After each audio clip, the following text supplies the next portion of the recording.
Los ecos de los gigantes resonaron en la historia como un grito que atraviesa los milenios, y todavía hoy nos hacen temblar el corazón al imaginar seres tan colosales que podrían haber caminado entre los hombres. ¿Qué secretos esconden esas sombras que la Biblia menciona en los primeros capítulos del Génesis? ¿Fueron reales esos seres de estatura descomunal, o simplemente una metáfora antigua que ha sobrevivido al paso del tiempo? En el libro sagrado, justo antes del diluvio que cubrió la tierra, aparecen los llamados Nefilim, descritos como héroes de la antigüedad, hombres de renombre. La frase «hijos de Dios» se cruza con «hijas de los hombres», y de esa unión nace un misterio que ha alimentado debates entre teólogos, historiadores y buscadores de la verdad. Para entender lo que realmente podría haber sucedido, primero debemos sumergirnos en el texto bíblico y observar con detenimiento cada palabra. El pasaje que abre este enigma se lee así: Cuando los hombres comenzaron a multiplicarse sobre la faz de la tierra y les nacieron hijas, los hijos de Dios vieron a aquellas mujeres que eran hermosas, y tomaron para sí mismas mujeres, y engendraron hijos a la manera de los gigantes. La palabra Nefilim proviene del hebreo, y su traducción exacta ha sido objeto de controversia. Algunos estudiosos la relacionan con la raíz que significa caer, mientras que otros la asocian con caídos o aquellos que fueron derribados. Lo que sí es claro es que el texto no ofrece una descripción detallada de su estatura, sino que se centra en su reputación y en la mezcla de linajes divinos y humanos. Los hijos de Dios son otro término que ha generado múltiples interpretaciones. En la tradición judía antigua, se los identificaba como ángeles que descendieron a la tierra, una visión que también se refleja en escritos apócrifos como el libro de Enoc. Por otro lado, algunos padres de la Iglesia defendieron la teoría de que los hijos de Dios eran simplemente descendientes de la línea piadosa de Set, contrastados con la línea impía de Caín, lo que convertiría a los Nefilim en una especie de híbrido moral más que físico. Sin embargo, la referencia a héroes de la antigüedad sugiere que la comunidad que escuchó esas palabras percibía a esos seres como figuras de gran poder y tal vez de gran tamaño. Otro pasaje que vuelve a mencionar a los gigantes aparece en el libro de Números, cuando los espías enviados a la tierra de Canaán describen a los habitantes como gigantes, descendientes de los Nefilim. Esta repetición refuerza la idea de que, al menos en la percepción popular, los Nefilim estaban ligados a una estatura extraordinaria. Pero, ¿qué evidencia histórica o arqueológica respalda la existencia de seres tan colosales? Aquí es donde el relato bíblico se encuentra con la ciencia y la arqueología. Durante siglos, exploradores y arqueólogos han descubierto restos óseos que, a primera vista, podrían parecer indicios de individuos de gran altura. Sin embargo, la mayoría de estos hallazgos resultaron ser casos de huesos deformados, errores de interpretación, o incluso falsificaciones modernas diseñadas para alimentar la fascinación popular. Los estudios más rigurosos muestran que la altura promedio en la antigüedad rara vez superaba los 2 metros, y que los gigantes descritos en la literatura se encuentran fuera del rango conocido de la biología humana. A pesar de la falta de pruebas concluyentes, la figura de los Nefilim sigue viva en la imaginación colectiva. Cada vez que una película muestra a guerreros gigantes, o cuando un libro de ficción revive la leyenda de los hijos de los dioses, la historia se renueva y se adapta a los temores y aspiraciones de cada generación.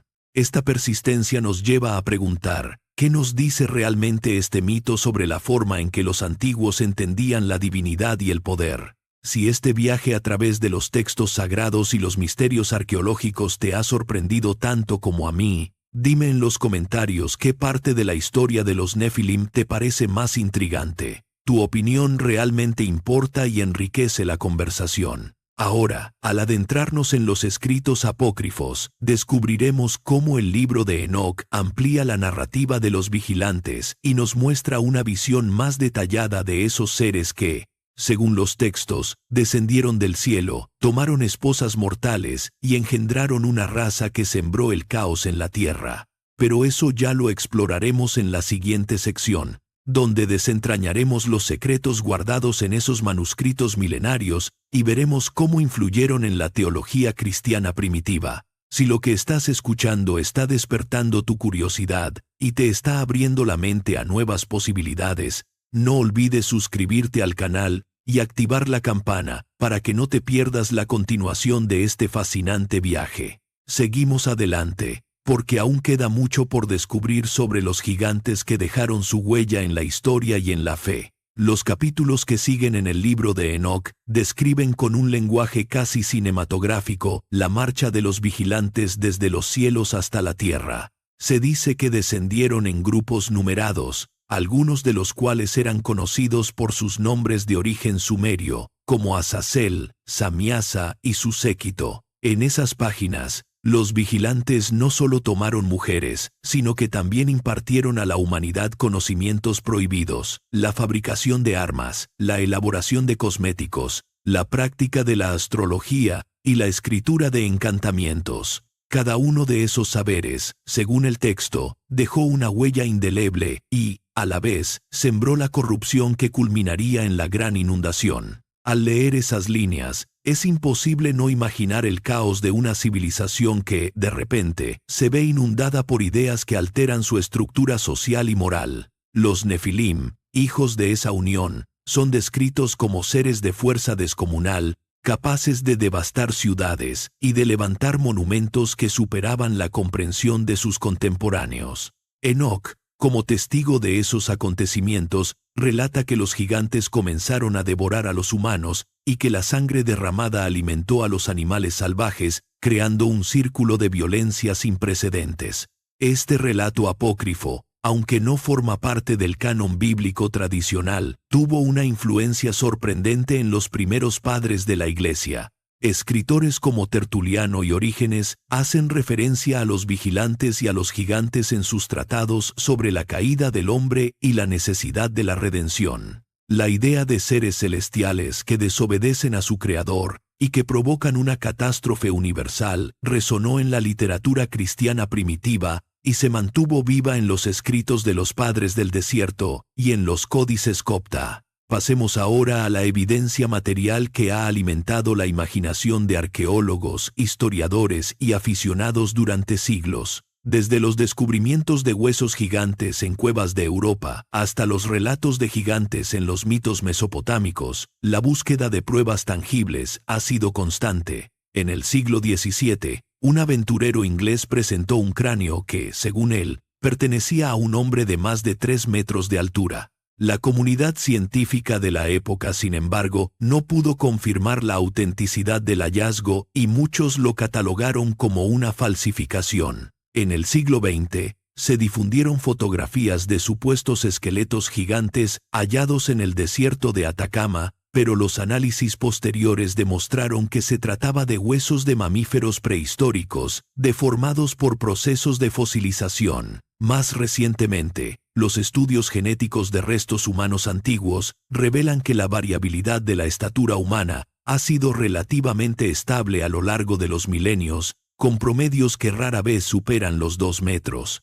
Esto no significa que la humanidad no haya experimentado casos de individuos excepcionalmente altos. Existen relatos de guerreros de la antigüedad que alcanzaban alturas notables, pero esas excepciones no justifican la existencia de una raza entera de gigantes. Los hallazgos de estructuras megalíticas, como los dólmenes de la península ibérica o los templos de Malta, a menudo se citan como prueba de una fuerza sobrehumana, pero la arqueología moderna muestra que los grupos humanos pudieron organizar mano de obra colectiva y técnicas ingeniosas sin necesidad de seres de dimensiones extraordinarias. Aún así, la fascinación persiste. Cada vez que una película muestra batallas épicas con colosos, o cuando una novela de fantasía revive la leyenda de los hijos de los dioses, la narrativa se renueva y se adapta a los temores y aspiraciones de la época. En la cultura popular contemporánea, los Nefilim aparecen como simbología de poder desmedido, como advertencia de los peligros de mezclar lo divino con lo terrenal. Esa persistencia nos lleva a preguntarnos, ¿qué revela este mito sobre la forma en que los antiguos percibían la divinidad y la autoridad? Algunos expertos sostienen que la figura de los Nefilim representa una memoria colectiva de conflictos entre tribus rivales, donde los héroes de la antigüedad eran líderes militares que, por su destreza y valentía, fueron elevados al estatus de semidioses. Otros argumentan que el relato refleja una preocupación ética sobre la pureza de la línea familiar, una idea que se repite en otros textos antiguos, que advierten contra la unión de grupos sociales distintos. Desde la perspectiva teológica, la aparición de los Nefilim antes del diluvio simboliza la culminación del pecado que obliga a Dios a reiniciar la creación mediante el agua. En el debate contemporáneo, los teólogos que defienden una interpretación literal del texto bíblico suelen combinar la narrativa de Enoc con la evidencia arqueológica más reciente, argumentando que la falta de pruebas definitivas se debe a la destrucción de los restos por la propia catástrofe del diluvio. Por otro lado, los académicos críticos señalan que los textos apócrifos fueron escritos en contextos de mitología sinítica, donde la exageración y la alegoría eran herramientas comunes para transmitir lecciones morales. ¿Qué opinas tú? ¿Crees que los gigantes descritos en las escrituras fueron seres reales, o prefieres verlos como símbolos de conflictos antiguos y advertencias espirituales? Déjame tu comentario, porque cada perspectiva enriquece este diálogo que ha atravesado milenios. Si alguna de estas teorías te ha sorprendido, comparte el video con quien también disfruta de los misterios de la historia y la fe. A medida que nos acercamos al final de este recorrido, es importante recordar que la búsqueda de la verdad no siempre termina en una respuesta definitiva. Lo que sí está claro es que la historia de los Nefilim sigue alimentando la curiosidad humana, invitándonos a explorar los límites entre lo sagrado y lo profano, entre la historia y la mitología. La próxima vez que leas el Génesis o examines un fragmento del libro de Enoc, tal vez percibas una capa adicional de significado, una pista que nos recuerda que el pasado está lleno de enigmas que aún esperan ser descifrados. Si este viaje a través de los textos sagrados y los misterios arqueológicos te ha sorprendido tanto como a mí, cuéntame en los comentarios cuál de los argumentos te parece más convincente. Tu opinión realmente importa y enriquece la conversación. Y por supuesto, si deseas seguir explorando los enigmas más intrigantes de la Biblia y la historia, suscríbete al canal, activa la campana y acompáñame en los próximos episodios donde desvelaremos más secretos ocultos bajo la arena del tiempo. Gracias por acompañarme y nos vemos en la siguiente aventura.